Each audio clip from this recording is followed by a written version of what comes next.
जय हिंद दोस्तों, स्वागत है आपका अपने YouTube channel online GK expert में। दोस्तों आज की इस वीडियो में बात करने वाले 20 ऐसे प्रश्न के बारे में जो से हम लोग आज प्रैक्टिस करेंगे। तो दोस्तों आपके आने वाले प्रतियोगी एग्जाम में पूछे जा सकते हैं। तो दोस्तों चलिए वीडियो को स्टार्ट करते हैं। प्रश्न नंबर 1 में कह रहा है प्रत्यक्ष विदेशी निवेश के प्रकार निम्नलिखित है सिवाय। तो दोस्तों इनमें से कौन सा है जो प्रत्यक्ष विदेशी निवेश के प्रकार हैं जो एक नहीं है बाकी 3 है। तो दोस्तों इसका जो सही जवाब होगा दोस्तों ऑप्शन नंबर 1-2 हो जाएगा दोस्तों। प्रबंधन अनुबंध आपका 1-2 नंबर ऑप्शन आपका सही होगा। चलिए अगला प्रश्न देखते हैं। प्रश्न नंबर 2 में कह रहा है कि दोस्तों सरकारी आयोग संबंधित है। तो दोस्तों सरकारी आयोग क्या चीज़ से संबंधित है दोस्तों? ऑप्शन नंबर 3 में देखिए तो केंद्र और राज्य संबंधों से संबंधित है। प्रश्न नंबर 3 देखते हैं दोस्तों। प्रश्न नंबर 3 में कह रहा है बंगाल में वर्ष खालिस्तान में अकाल पड़ा था। तो दोस्तों कितने ईस्वी में बंगाल में अकाल पड़ा था दोस्तों? इसका जो सही जवाब होगा दोस्तों ऑप्शन नंबर ये होगा दोस्तों ऑप्शन नंबर 1943। ऑप्शन नंबर 1943 आपका सही जवाब होगा। चलिए अगला प्रश्न देखते हैं। प्रश्न नंबर 5 में प्रश्न नंबर 4 देखते हैं दोस्तों। प्रश्न नंबर 4 में क्या रहा है कि निम्नलिखित में से किस हिल स्टेशन को भारत का मिनी स्विट्जरलैंड कहा जाता है? तो दोस्तों 1 नंबर ऑप्शन है कायल, 2 में शिमला, 3 में मनाली, 4 में खजियार। तो दोस्तों इसका जो सही जवाब होगा खजियार को ही भारत का मिनी स्विट्जरलैंड कहा जाता है। तो चलिए अगला प्रश्न देखते हैं। प्रश्न नंबर 5 में कह रहा है दोस्तों स्वतंत्रता, समानता और बंधुत्व के आदर्श किस क्रांति के आदर्श वाक्य के रूप में उत्पन्न हुए थे? तो दोस्तों चीनी क्रांति, अमेरिकी क्रांति, फ्रेंच क्रांति, रूसी क्रांति। तो ऑप्शन नंबर 3 में देखिए फ्रेंच क्रांति है दोस्तों। फ्रेंच क्रांति आपका सही जवाब होगा। अगला प्रश्न देखते हैं। प्रश्न नंबर 6 में कह रहा है दोस्तों विश्व का सर्वोच्च शिखर माउंटेन एवरेस्ट किन 2 देशों की सीमा पर स्थित है? तो दोस्तों इसका जो सही जवाब होगा दोस्तों नेपाल और तिब्बत पे माउंटेन एवरेस्ट स्थित है दोस्तों। कौन सा दोस्तों? ऑप्शन नंबर 3 नेपाल और तिब्बत के बॉर्डर पे स्थित है। अगला प्रश्न प्रश्न नंबर 7। प्रश्न नंबर 7 में कह रहा है दोस्तों कि एज ऑफ टाइम निम्नलिखित में से किस प्रसिद्ध व्यक्ति की जीवनी है? तो दोस्तों इसका जो सही जवाब होगा दोस्तों कल्पना चावला जी का एज ऑफ टाइम जीवनी है। किताब का नाम है दोस्तों कल्पना चावला जी का किताब का नाम है, जीवनी का किताब है। तो दोस्तों अगला प्रश्न प्रश्न नंबर 8। प्रश्न नंबर 8 में कह रहा है भारतीय संविधान के अनुच्छेद 14 से 18 निम्नलिखित में से किससे संबंधित है दोस्तों? तो इसका जो सही जवाब होगा दोस्तों समानता का अधिकार 14 से 18 में दिया गया है, अनुच्छेद 14 से 18 में। अगला प्रश्न प्रश्न नंबर 9। प्रश्न नंबर 9 में कह रहा है दोस्तों भारत में पहली पंचवर्षीय योजना की अवधि क्या थी? तो दोस्तों पहली पंचवर्षीय की अवधि जो थी दोस्तों 1951 से 1956 तक थी। Option number 1।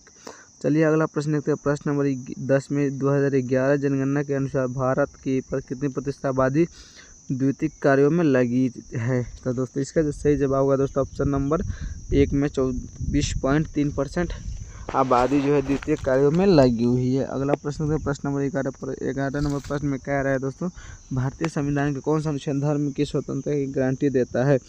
तो दोस्तों धर्म की स्वतंत्रता की गारंटी जो दोस्तों अनुच्छेद 25 से 28 तक में दिया गया है। Option number 3।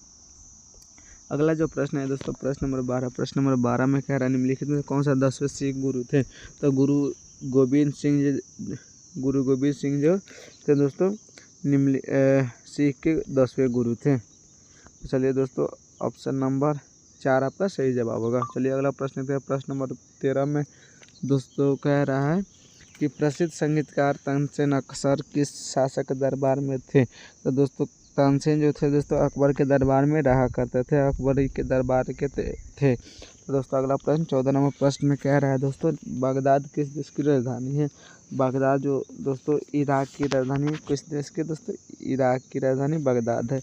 अगला जो प्रश्न देखते हैं प्रश्न नंबर 15। प्रश्न नंबर 15 में कह रहा है दोस्तों निम्नलिखित में से किस व्यक्ति ने ओडिशा के शास्त्रीय नृत्य के लिए ओडिसी शब्द गढ़ा? निम्नलिखित में से किस व्यक्ति ने ओडिशा के शास्त्रीय नृत्य के लिए ओडिसी शब्द गढ़ा? तो दोस्तों इसका जो सही जवाब होगा दोस्तों कवि चंद्र कालीचरण पटनायक। ऑप्शन नंबर 1 आपका सही जवाब होगा। अगला जो प्रश्न है प्रश्न नंबर 16। प्रश्न नंबर 16 में कह रहा है दोस्तों पृथ्वी की सतह का कितना हिस्सा पानी से ढका हुआ है?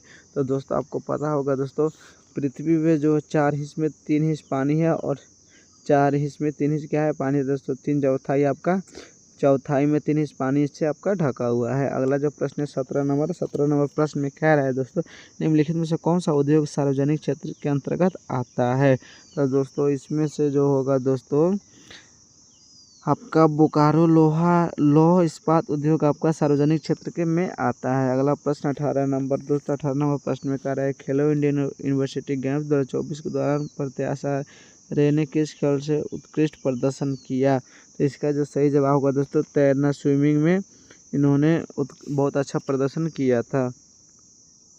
अगला जो प्रश्न है 19 नंबर प्रश्न में कह रहा है दोस्तों माना जाता है कि दिल्ली के महरौली में स्थित लौह वंश किसकी उपलब्धियों को दर्ज करता है। तो दोस्तों option number 4 number Chandragupta Maurya के बारे में बताता है, वो जो दिल्ली के महरौली में लौह स्तंभ जो है। अगला प्रश्न आज का जो दोस्तों लास्ट प्रश्न में कह रहा है दोस्तों हाल ही में समाचारों में देखा गया है कि हनुमान एक इंडिका AI मॉडल किसके द्वारा लॉन्च किया गया है दोस्तों। तो भारत GPD द्वारा हनुमान एक इंडिका AI मॉडल लॉन्च किया गया है दोस्तों, किसके द्वारा, भारत GPD के द्वारा। तो दोस्तों उम्मीद करता हूँ आज का वीडियो काफ़ी पसंद आया होगा। तो इसी तरह इंटरेस्टिंग और नॉलेज वीडियो देखना चाहते हैं तो हमारे चैनल को सब्सक्राइब कर लीजिए और बेल आइकन प्रेस को ऑन कर लीजिए ताकि इसी तरह इंटरेस्टिंग नॉलेज वीडियो आपको मिलता रहे। चलिए दोस्तों मिलते हैं नेक्स्ट वीडियो में, तब तक के लिए जय हिंद।